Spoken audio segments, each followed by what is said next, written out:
না। মানে আমি যেন এমন দোয়া না করি। আসে না মানুষ উল্টাপাল্টা দোয়া করে। দোয়া করা কিন্তু মানুষ দোয়া করতে জানে না সোজা কথা। ১ম কথা হলো দোয়া করতে জানে না। যেজন্য কোরআনে আপনি দেখবেন ভর্তি দোয়া দিয়ে।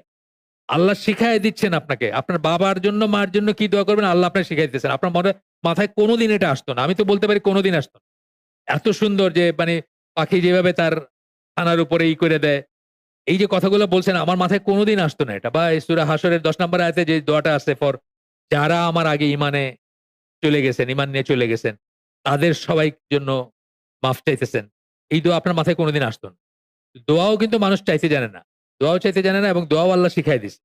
তো বলতেছেন যে এমন একটা দোয়ার থেকে আশ্রয় চাচ্ছেন, পানা চাচ্ছেন আল্লাহর কাছে যেটা কবুল হয় না। তার মানে উল্টাপাল্টা দোয়া মানে অন্য কিছু। আমাদের অনেক দোয়া আছে। কেন কবুল হইতেছে না?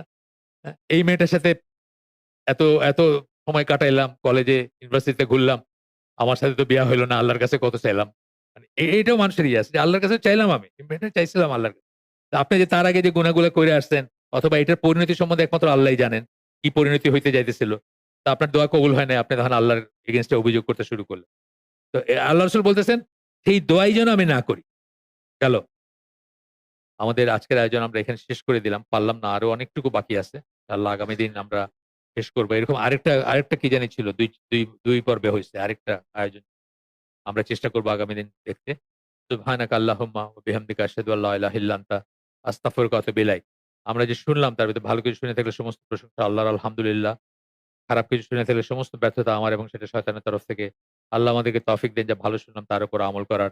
আসসালামু আলাইকুম ওয়া রাহমাতুল্লাহ।